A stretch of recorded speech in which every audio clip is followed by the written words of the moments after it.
MMB first year trade theory രണ്ടാമത് online ക്ലാസ്സിലോട്ട് എല്ലാവർക്കും സ്വാഗതം.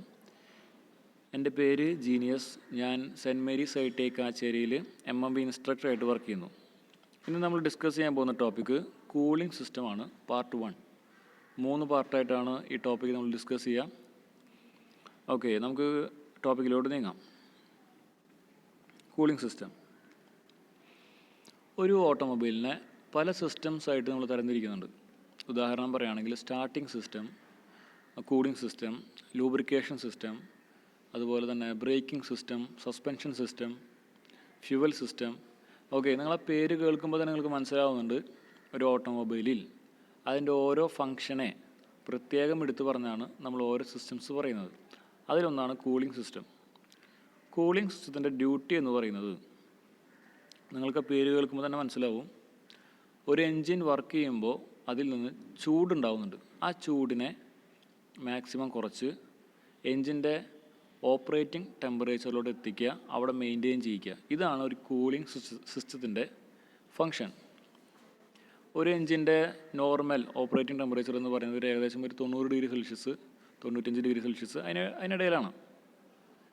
നമുക്കറിയാം, ഒരു എൻജിൻ്റെ സിലിണ്ടറിനകത്ത് കമ്പഷൻ നടക്കുമ്പോൾ അവിടെ ഉണ്ടാകുന്ന ചൂട് എന്ന് പറയുന്നത് ഏകദേശം ഒരു 1500 ഡിഗ്രി സെൽഷ്യസ് അത്രത്തോളം വരും. അപ്പോൾ ഇത്രമാത്രം ചൂട് ഒരു സിലിണ്ടറിനകത്ത് കമ്പഷൻ നടക്കുമ്പോൾ ഉണ്ടാകുന്നുണ്ട്. അപ്പോൾ അതിൽ വലിയൊരു ഭാഗം തന്നെ ചൂട് എൻജിൻ ബ്ലോക്കിലോട്ട് കൈമാറപ്പെടുന്നുണ്ട്. അത്തരത്തിൽ ചൂട് കിടക്കുമ്പോൾ നല്ല രീതിയിൽ നമുക്ക് എൻജിനെ കൂൾ ചെയ്ത് മെയിൻറ്റെയിൻ ചെയ്യാൻ പറ്റണം. അതിനുവേണ്ടി നമ്മളെ ഹെൽപ്പ് ചെയ്യുന്ന സിസ്റ്റമാണ് ഈ കൂളിംഗ് സിസ്റ്റം. ഓക്കെ, അപ്പോൾ ഒരു കൂളിംഗ് സിസ്റ്റം കൃത്യമായിട്ട് വർക്ക് ചെയ്തില്ലെങ്കിൽ, അതിന് ടെമ്പറേച്ചർ കുറയ്ക്കാൻ സാധിച്ചില്ലെങ്കിൽ, നമുക്കറിയാം എൻജിൻ ഓവർ ഹീറ്റാവും. ഓവർ ഹീറ്റായാൽ എൻജിൻ്റെ ഫങ്ഷനെ വളരെ പ്രതികൂലമായിട്ട് ഇത് ബാധിക്കും. ഉദാഹരണം പറയുകയാണെങ്കിൽ, ഇപ്പോൾ എൻജിൻ സിലിണ്ടറിൻ്റെ ഉള്ളിലെ ഒരു ഓയിൽ ഫിലിം ഉണ്ട്. ആ ഓയിൽ ഫിലിം ഉള്ളതുകൊണ്ടാണ് സിലിണ്ടർ ഫ്രിക്ഷൻ വളരെ കുറഞ്ഞുകൊണ്ട് സിലിണ്ടർ മൂവ് ചെയ്യുന്നത്. വളരെയധികം ചൂട് കൂടിക്കഴിഞ്ഞാൽ ആ ഓയിൽ ഫിലിം കത്തിപ്പോവും, ബേൺ ഔട്ട് ആവാൻ സാധ്യതയുണ്ട്. അവിടെ ഫ്രിക്ഷൻ വരും, അപ്പോൾ എൻജിൻ പെർഫോമൻസിനെ ബാധിക്കും. അതുപോലെ തന്നെ ഡിറ്റൊനേഷൻ ഉണ്ടാവാൻ സാധ്യതയുണ്ട്. ഡിറ്റൊനേഷൻ എന്ന് പറഞ്ഞാൽ നമുക്ക് കൃത്യമായൊരു സമയമുണ്ട് ഇഗ്നീഷൻ നടക്കേണ്ടത്. ആ സമയത്തല്ലാതെ ആ സമയത്തിന് മുമ്പോ ആ സമയത്തിന് ശേഷമോ ഇഗ്നീഷൻ നടക്കുന്നതിനെയാണ് പ്രീ ഇഗ്നീഷൻ അല്ലെങ്കിൽ ഡിറ്റൊനേഷൻ എന്നൊക്കെ പറയാം. അത് നടക്കാനുള്ള സാധ്യത എന്ന് പറയുന്നത് എൻജിനിൽ ചൂട് അമിതമായി ഉണ്ടാവുക, അല്ലെങ്കിൽ അൺബേൺഡ് ഫ്യൂവൽ, കത്താത്ത ഫ്യൂവൽ എൻജിൻ സിലിണ്ടറിനകത്ത് ഉണ്ടാവുക. ഇതൊക്കെ കൂടി ചേരുമ്പോഴാണ് അവിടെ ഡിറ്റൊനേഷൻ ഉണ്ടാവുക. ഓക്കെ, അപ്പോൾ കൂളിംഗ് സിസ്റ്റം കൃത്യമായി വർക്ക് ചെയ്തില്ലെങ്കിൽ എൻജിനിലെ ചൂട് കൂടും, അത് ഡിറ്റൊനേഷന് കാരണമാവും. അങ്ങനെ ഉണ്ടായാൽ നമ്മുടെ എൻജിൻ്റെ പെർഫോമൻസിനെ പ്രതികൂലമായിട്ടത് ബാധിക്കും. ഓക്കെ, നമ്മൾ കൂളിംഗ് സിസ്റ്റം, അപ്പോൾ നിങ്ങൾക്ക് മനസ്സിലായി എന്തിനാണ് ഒരു കൂളിംഗ് സിസ്റ്റം നമ്മൾ ഉപയോഗിക്കുന്നത് എന്ന് മനസ്സിലായി. എൻജിനെ കൂൾ ചെയ്യിക്കാൻ. അപ്പോൾ അതിൻ്റെ പ്രാധാന്യം ഞാൻ പറഞ്ഞു. മെയിനായിട്ട് 2 ടൈപ്പ് കൂളിംഗ് സിസ്റ്റമാണ് നമ്മൾ പറയാറ്. ഒന്ന് എയർ കൂളിംഗ്, അതിനെ ഡയറക്റ്റ് കൂളിംഗ് എന്നും പറയുന്നുണ്ട്. രണ്ടാമത് വാട്ടർ കൂളിംഗ്, അതിനെ ഇൻഡയറക്റ്റ് കൂളിംഗ് എന്നും നമ്മൾ പറയാറുണ്ട്.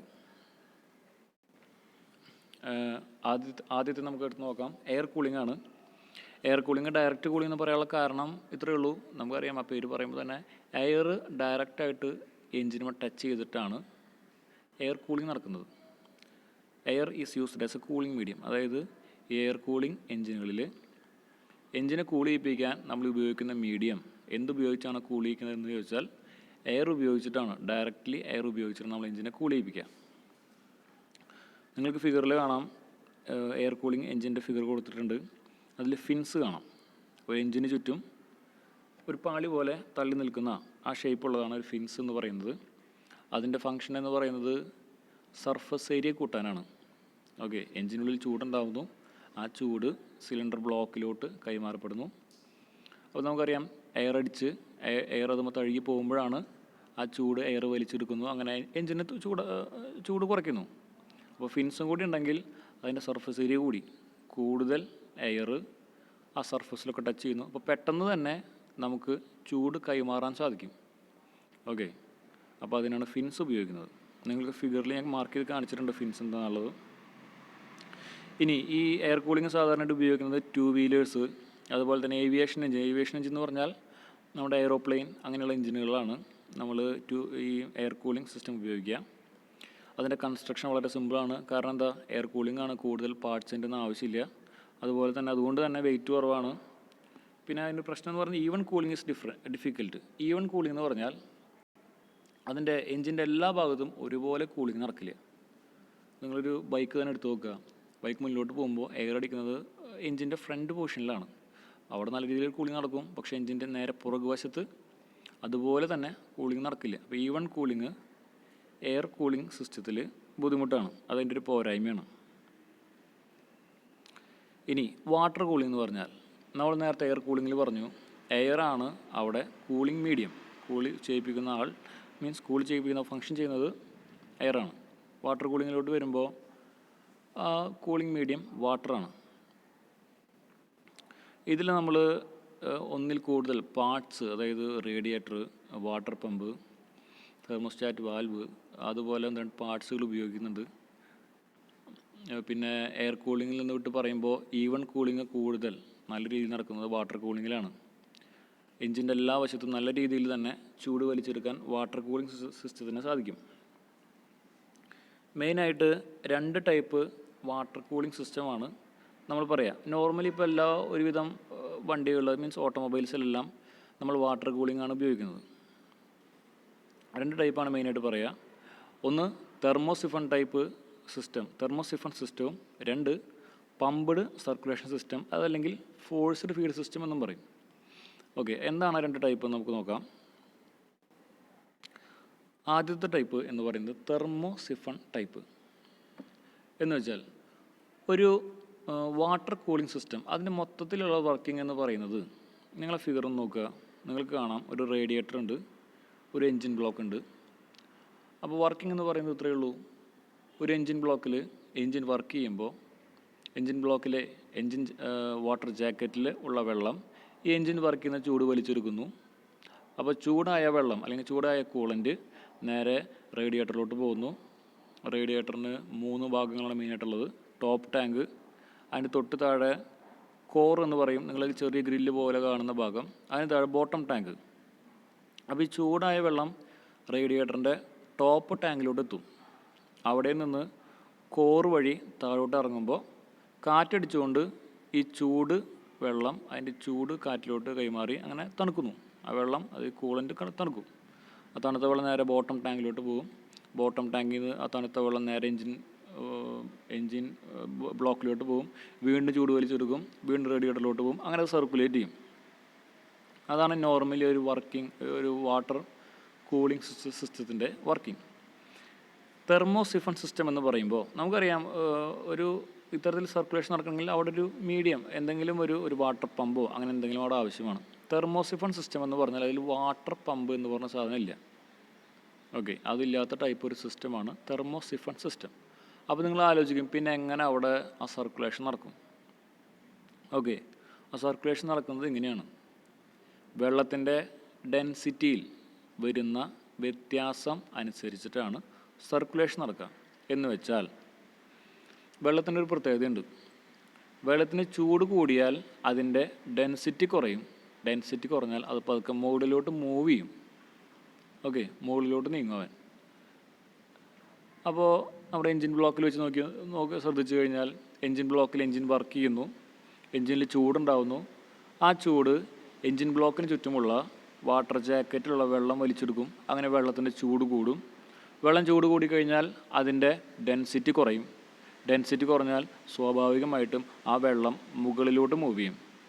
അങ്ങനെ മൂവ് ചെയ്യുന്ന വെള്ളം നിങ്ങൾക്ക് ഫിഗറിൽ കാണാം. ഹോട്ട് വാട്ടറിൻ്റെ ഹോസ് ഞാൻ കാണിച്ചിട്ടുണ്ട്. അങ്ങനെ മൂവ് ചെയ്യുന്ന വെള്ളം നേരെ റേഡിയേറ്ററിൻ്റെ മുകളിലോട്ട് പോകും. റേഡിയേറ്ററിൽ വെച്ചിട്ട് ആ വെള്ളം കാറ്റടിച്ചുകൊണ്ട് ആ വെള്ളം തണുക്കുന്നു. ആ കോറിലോട്ട് മൂവ് ചെയ്യുമ്പോൾ ആ വെള്ളം തണുക്കും. ആ തണുത്ത വെള്ളം നേരെ കൂൾ വാട്ടറിലോട്ട് വരും. കൂൾ വാട്ടർ ഇപ്പോൾ നമുക്ക് നേരത്തെ ഞാൻ പറഞ്ഞു, എൻജിൻ ബ്ലോക്കിൽ നിന്ന് കുറച്ച് വെള്ളം ചൂടായിട്ട് മുകളിലോട്ട് മൂവ് ചെയ്യുമ്പോൾ സ്വാഭാവികമായിട്ടും അവിടെ വാട്ടർ ഫില്ലാവണം. ഫില്ലാവാൻ വേണ്ടി ഇപ്പോൾ പറഞ്ഞ റേഡിയേറ്ററിന് താഴെയുള്ള കൂളായിട്ടുള്ള വെള്ളം അങ്ങോട്ട് കിടക്കും. ഓക്കെ, അപ്പോൾ അങ്ങനെ ഡെൻസിറ്റി വ്യത്യാസം വരുന്നതിനനുസരിച്ചിട്ട് വെള്ളം ആ സിസ്റ്റത്തിൽ സർക്കുലേറ്റ് ചെയ്യണം. അപ്പോൾ അവിടെ ഒരു പമ്പിൻ്റെ ആവശ്യമില്ല. പക്ഷേ ഒരു പ്രശ്നമുണ്ട്, അതായത് വളരെ ഫാസ്റ്റായിട്ട് സർക്കുലേഷൻ നടക്കില്ല. നമുക്ക് ഊഹിക്കാവുന്നത് വളരെ പതുക്കെ നടക്കുള്ളൂ. വെള്ളം ചൂടായി ആ വെള്ളം പതുക്കെ മുകളിലോട്ട് മൂവ് ചെയ്യുന്നു. ഡെൻസിറ്റി കുറയുമ്പോൾ ആ വെള്ളം പതുക്കെ മുകളിലോട്ട് മൂവ് ചെയ്യുന്നു. അവിടുന്ന് പതുക്കെ അത് കൂളായി സർക്കുലേറ്റ് ചെയ്ത് വരണമെങ്കിൽ കുറച്ച് സമയമെടുക്കും. ഫാസ്റ്റായിട്ട് നീങ്ങുന്ന ഒരു സിസ്റ്റം അല്ല അത്. ഓക്കെ, പിന്നെ കൺസ്ട്രക്ഷൻ സിമ്പിളാണ്, കൂടുതൽ പാർട്സൊന്നും ഇല്ല. അതിൻ്റെ വർക്കിംഗ് നിങ്ങൾക്കിപ്പോൾ ഏതാണ്ട് മനസ്സിലായെന്ന് ഞാൻ വിചാരിക്കുന്നു. മെയിനായിട്ട് തെർമോസിഫൺ സിസ്റ്റത്തിൽ വാട്ടർ പമ്പില്ല എന്നുള്ളതാണ് അതിൻ്റെ ഒരു പ്രത്യേകത. അപ്പോൾ നേരെ രണ്ടാമത്തെ സിസ്റ്റത്തിലോട്ട് നമുക്ക് പോകാം. പമ്പ് സർക്കുലേഷൻ സിസ്റ്റം എന്ന് വെച്ചാൽ ഇതിൽ നമ്മളൊരു വാട്ടർ പമ്പ് യൂസ് ചെയ്യുന്നുണ്ട് സർക്കുലേഷൻ നടത്താനായിട്ട്. ഓക്കെ, അപ്പോൾ നേരത്തെ പറഞ്ഞ തെർമോസിഫൺ സിസ്റ്റത്തിൽ നമ്മൾ പറഞ്ഞ പോരായ്മകളെല്ലാം ഇതിൽ പരിഹരിക്കും. വർക്കിംഗ് ഒക്കെ സെയിം തന്നെ. എൻജിൻ ബ്ലോക്കിൽ നമ്മൾ ചൂട് അനുഭവപ്പെടുമ്പോൾ ചൂട് വാട്ടർ വലിച്ചെടുക്കുന്നു, സർക്കുലേറ്റ് ചെയ്യുന്നു. സർക്കുലേറ്റ് ചെയ്യാൻ അതിൻ്റെ ഫോഴ്സ് കൂട്ടാൻ, കൂടുതൽ നന്നായിട്ട് സർക്കുലേഷൻ നടക്കാൻ നമ്മളൊരു വാട്ടർ പമ്പ് യൂസ് ചെയ്യുന്നുണ്ട്. ഓക്കെ,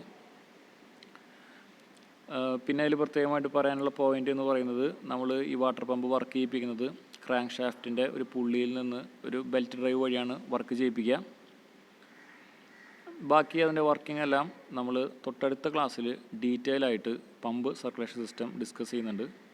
ഓക്കെ, അപ്പോൾ ഈ രണ്ട് ടൈപ്പ് തെർമോസിഫൺ സിസ്റ്റം അതുപോലെ തന്നെ പമ്പ് സർക്കുലേഷൻ സിസ്റ്റം, ഇവ രണ്ടുമാണ് വാട്ടർ കൂളിങ്ങിൻ്റെ രണ്ട് ടൈപ്സ്. ഓക്കെ, അപ്പോൾ ഇത്രയും കാര്യങ്ങൾ നിങ്ങൾക്ക് വ്യക്തമായി മനസ്സിലായെന്ന് വിചാരിക്കുന്നു. Thank you.